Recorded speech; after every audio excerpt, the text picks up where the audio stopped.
Assalamualaikum warahmatullahi wabarakatuh.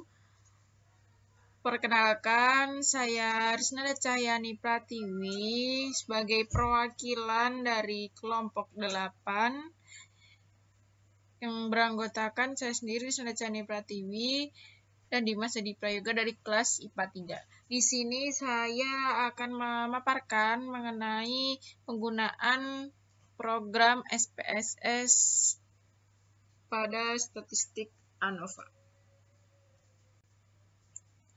Sebelumnya, apa sih program SPSS itu? SPSS adalah sebuah software untuk mengolah data statistik yang cara penggunaannya cukup mudah. Bahkan bisa dibilang orang yang tidak mengenal dengan baik teori statistik, namun demikian supaya lebih mudah menggunakan SPSS, sebaiknya lebih dahulu mengenal dan memahami dasar-dasar teori statistik, sehingga nanti dapat dengan mudah memahami cara menganalisis data dan membaca hasilnya. Program SPSS seringkali digunakan untuk memecahkan problem riset atau bisnis dalam hal statistik. Cara kerjanya itu cukup sederhana, yaitu dengan data yang kita input oleh SPSS akan dianalisa dengan suatu paket analisa. SPSS merupakan bagian integral dari tentang proses analisa, menyediakan akses data, persiapan dan manajemen data, analisa data, serta pelaporan. SPSS merupakan perangkat lunak yang paling banyak dipakai karena tampilannya yang user-friendly dan merupakan terobosan baru berkaitan dengan perkembangan teknologi informasi, khususnya dalam e-bisnis. SPSS didukung oleh OLAP atau Online Analytical Processing yang akan memudahkan dalam pemecahan pengolahan data dan akses data dari berbagai perangkat lunak yang lain, misalnya seperti Microsoft Office Excel atau Notepad yang selanjutnya dianalisa. Lalu apa sih ANOVA itu? Yunri Lasmon Marpong dalam Jurnal Penerapan Metode ANOVA untuk Analisis Sifat Mekanik Komposit Serabut Kelapa pada tahun 2017 menyebutkan bahwa uji ANOVA merupakan bentuk khusus dari analisis statistik yang digunakan dalam suatu penelitian eksperimen. Analisis ragam atau ANOVA itu digunakan untuk melihat perbandingan rata-rata dari dua kelompok atau lebih. Hal ini memudahkan analisis beberapa kelompok sampel yang berbeda dengan minimal risiko kesalahan. Kemudian ada syarat uji ANOVA. Menurut Donald H. Saunders dalam buku Comparison of Three or More Sample Means, Analysis of Variance pada tahun 1990, ada asumsi yang harus dipenuhi untuk melakukan suatu uji ANOVA. Di antaranya yaitu yang pertama ada random sampling, yaitu sampel bersifat independen dan bebas, yang artinya individu sampel itu diambil secara acak atau random dari masing-masing populasi atau kelompok data. Kemudian yang kedua ada multivariate normality. Di situ disebutkan bahwa distribusi gejala tiap populasi atau kelompok data adalah normal. Nah, untuk mendapatkan data dengan distribusi normal, maka itu jumlah sampel bisa diperbanyak atau bisa dilakukan tes normalitas terlebih dahulu. Yang ketiga ada homogeneity of variance, yaitu setiap populasi memiliki kesamaan variansi. Jika berbeda pun, hendaknya tidak terlalu signifikan. Kesamaan variansi dapat diketahui melalui pengujian variansi. Yang pertama ada uji homogenitas dengan SPSS. Nah, untuk menguji kehomogenan data sampel Y berdasarkan pengelompokan data X, akan dilakukan langkah-langkah sebagai berikut. Yang pertama, tentunya buka file data yang akan dianalisis. Pilih menu Analyze, Descriptive Statistics, Explore. Menu uji homogenitas akan tampak seperti pada gambar yang ada di layar. Kemudian, selanjutnya pilih Y sebagai dependent list dan X sebagai factor list. Dengan catatan, untuk homogenitas uji beda X adalah kode kelompok, dan untuk homogenitas regresi X adalah prediktor. Kemudian klik tombol plots. Relevance test untuk untransformed seperti pada gambar di bawah. Kemudian klik continue lalu klik OK. Nah, untuk menafsirkan hasil uji homogenitas, ini ada contoh. Sebagai contoh, pada kesempatan ini, diuji homogenitas data untuk uji perbedaan tingkat kemandirian anak yang disimulkan dengan Y, berdasarkan kelompok daerah yaitu pedesaan X1, pinggiran kota X2, dan perkotaan X3, yang telah diuji secara manual dengan uji Bartlett sebelumnya. Hasil analisis adalah seperti tercantum pada gambar, yaitu dengan based on mean, Leuven statistiknya ada 0,98, based on mediannya ada 0,86, dan based on median and with adjustive F itu ada 0,86, terus based on trim mean-nya itu ada 0,96. Nah, interpretasi dilakukan dengan memilih salah satu statistik, yaitu statistik yang didasarkan pada rata-rata atau based on mean.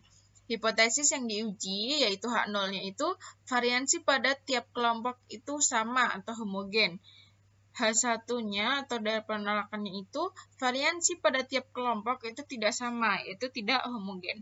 Dengan demikian, kehomogenan dipenuhi jika hasil uji tidak signifikan untuk suatu taraf signifikasi A tertentu. Biasanya A itu bernilai 0,05 atau 0,01. Lalu pada kolom SIG tadi terdapat bilangan yang menunjukkan taraf signifikasi yang diperoleh. Untuk menetapkan homogenitas digunakan pedoman sebagai berikut. Nah, yang pertama, tetapkan taraf signifikasi uji, misalnya alfa sama dengan 0,05. Kemudian, bandingkan P dengan taraf signifikasi yang diperoleh. Jika signifikansi yang diperoleh lebih dari alfa, maka variansi setiap sampel sama atau homogen. Jika signifikansi yang diperoleh kurang dari alfa, maka variansi setiap sampel tidak sama. Nah, ternyata dalam pengujian dengan statistik based on mean diperoleh signifikasi sebesar 0,907, jauh melebihi 0,05, yang artinya data tersebut adalah homogen. Yang kedua ada analisis statistik SPSS dalam pengujian normalitas.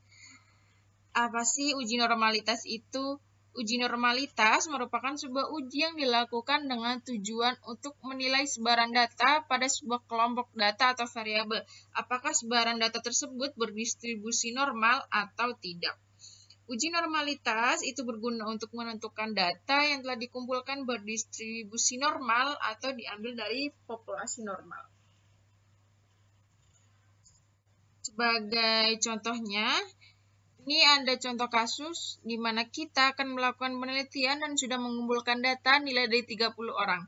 Kemudian dari data tersebut kita akan menguji apakah salah satu variabel penelitian tersebut, yaitu nilai responden, berdistribusi normal atau tidak. Dengan langkah-langkah yang pertama, buka file SPSS dengan nama data latihan normalitas, kemudian lihat pada tabel variable view. Yang selanjutnya lihat aktifkan data view, klik analyze descriptive statistik, lalu explore, dan masukkan variabel umur ke dalam kotak dependent list. Kemudian klik atau pilih both pada bagian display terletak di bagian bawah. Lalu, biarkan kotak statistik sesuai default SPSS. Selanjutnya, aktifkan untuk klik kotak plot sehingga muncul tampilan seperti yang ada pada gambar. Nah, kemudian lihat pada box plot, lalu aktifkan klik pilih factor level together. Lihat pada bagian deskriptif, kemudian aktifkan histogram. Lalu aktifkan plot with test. Selanjutnya klik continue.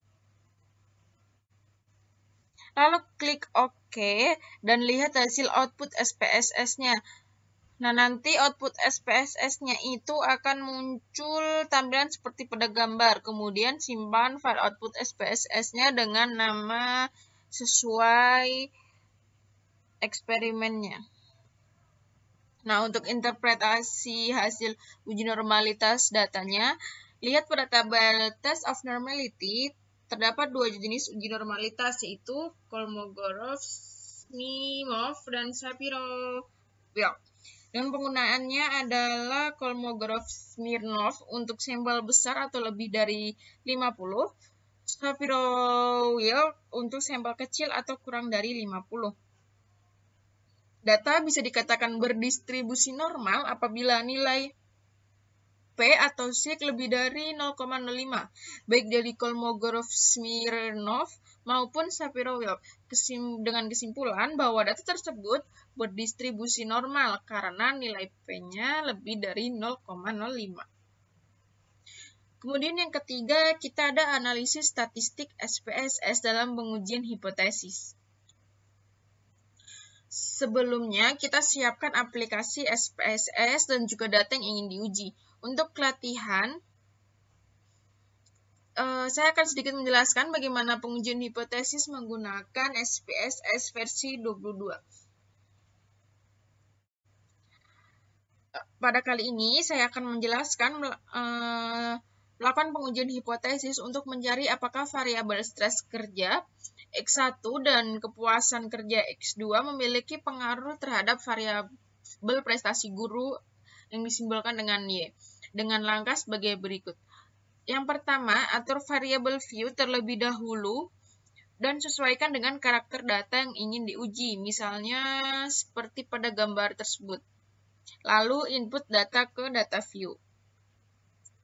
Setelah data terinput akan muncul sebagai tampilan sebagai berikut. Nah, setelah itu lalu klik menu Analyze, kemudian pilih Regression, kemudian pilih lagi yang linear. Maka nanti akan muncul kotak dialog seperti ini. Selanjutnya, pindahkan variabel Y ke kotak dependent dan semua variabel X ke kotak independent. Nah, masih di kotak dialog yang sama, kemudian klik statistik, beri centang pada estimate di kolom regression coefficients dan centang juga model fit di sampingnya, lalu klik continue. Kembali ke kotak dialog awal selanjutnya, klik save, lalu beri centang include covariance metric di bagian paling bawah, lalu klik continue. Nah, nanti akan muncul tampilannya sebagai berikut. Selanjutnya, kembali lagi ke kotak dialog awal. Yang terakhir yaitu klik options, lakukan pengisian seperti gambar selanjutnya. Itu lalu klik continue, selesai kembali ke kotak dialog awal, lalu klik OK. Nah, tampilannya nanti akan seperti ini. Kita klik yang use probability of F, kemudian kita masukkan 0,5 dan removal-nya 10. Kemudian checklist pada include constant in equation dan klik pada exclude case this choice, lalu klik continue. Maka nanti akan muncul hasilnya. Kita langsung mendapatkan hasil untuk 3 uji sekaligus. Untuk koefisien determinasi, silakan perhatikan kotak model summary pada kolom adjust R-squared. Nah, di sini predictors-nya ada konstannya, itu kepuasan kerja, stres kerja. Kemudian dependent variable-nya ada prestasi guru. Untuk uji F, perhatikan kotak ANOVA pada kolom F dan C. Dengan dependent variable masih sama, itu prestasi guru. Dan predictors-nya, konstannya itu kepuasan kerja dan stres kerja.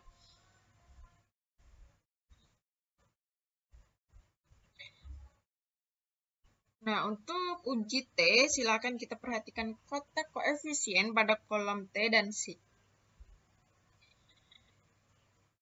Interpretasi uji hipotesis, setelah kita melakukan pengujian menggunakan SPSS atau lebih tepatnya mencari nilai dari masing-masing uji hipotesis menggunakan SPSS, selanjutnya kita interpretasikan tujuan, yaitu untuk mengetahui apakah ada pengaruh antara variabel X dan Y. Dalam uji koefisien determinasi, hasilnya diinterpretasikan dalam bentuk persentase dari hasil pengujian SPSS tersebut. Diketahui nilai adjust R² tadi sebesar 0,300